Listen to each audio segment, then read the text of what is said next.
אז מה, משה, מה אתה יכול לספר לנו על צבים? תכף יצא פה צב השמש, הוא אוהב להיות בשמש. אוקיי. ואז הוא רואה שאתה מנשנש והוא בא אליך ככה, ואז הוא אוכל לך את הנשנוש.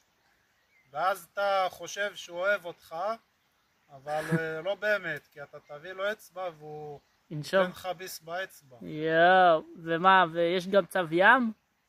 כן, אז הצב ים הוא בים. כן. צב ים שם בגד ים. צב יבשה שם בגד יבשה. ומה הם אוהבים לאכול? צב נחל הוא נודיסט. הוא נודיסט? כן, אבל יש גם צב נינג'ה. שמה הוא אוהב לעשות? הוא צריך טריטוריה גדולה. כן. בביוב. הוא לא מתאים להיות חד בית. הצב נינג'ה אוכל פיצות. אוכל פיצות? והוא אוכל פיצות שלה ביוקר. מה אתה אומר? אתה תחזיק צב נינג'ה אחד, אתה יישבר לך הכיס.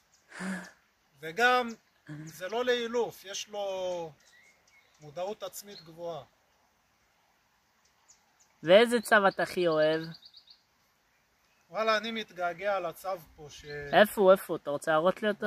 בקיץ הוא יבוא, עכשיו הוא מסתתר במחילה.